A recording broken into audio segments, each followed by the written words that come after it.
if you love someone, you simultaneously love and accept their fragility. And that means that in some way you actually think it's justifiable. That's what I thought about my son. It's like, no, I think he's fine just the way he is. Like 3 years old, got his problems, certainly gets hurt a fair bit and is probably going to get hurt more, but I'm not trading him in. I like him just the way he is. And so that's it's a realization of the soul that there's something about the fragility of human life that's actually valuable. And it is the limitation. That's the thing that's so cool about it, is that it's this limitation that we are, because that's what we are, is we're limitation. We're potential conjoined with limitation in some sense. Think, well, we want to get rid of the limitation, but it's not the case. We have to keep the limitation because it's integral to who we are. And so we're in this situation where we have to be limited, and we have to accept it, and we have to confront what's essentially an infinite potential to help us manage it. And I think that's true. And I think that's how we act. I think it's what we expect. I think it's what we need to know. Because you have to say, and that's part of standing up straight, right? And accepting the tragedy and catastrophe of existence. This is partly why I think the West got it right. Because I do think we got it right. The central story, we're a Judeo-Christian culture, and there's a central story at the bottom, and the story is about the radical acceptance of fragility. That's what the crucifixion represents.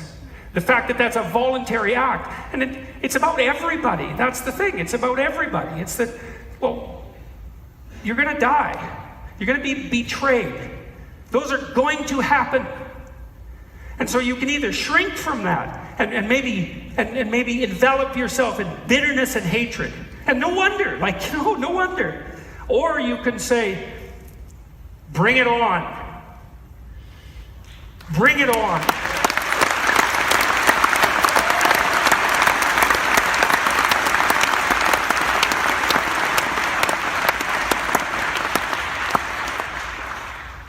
And so I would say, well, I've looked at dark things as much as I can, and I think that's probably hurt me in many ways, but it's been unbelievably helpful, because the thing about darkness is it makes the light stand out. And as I've looked deeper and deeper into terrible things, I've also realized that there's something amazing about human beings. Because our lives are bounded by tragedy, and we are capable of deep malevolence. More so than you can almost imagine. But I don't think that's what defines us. I really don't. I think what defines us is the ability to transcend that. I truly believe that. And so I'm not pessimistic, I'm optimistic. And I do believe that people are embodied miracles. I really think that's the right way of thinking about it. And I think we all know this. And what I'm hoping in these polarized times is that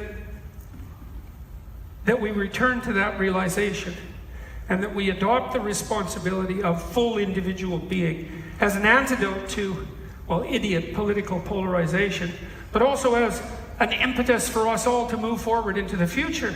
We're in an inflection point, I think, in our culture, in the world.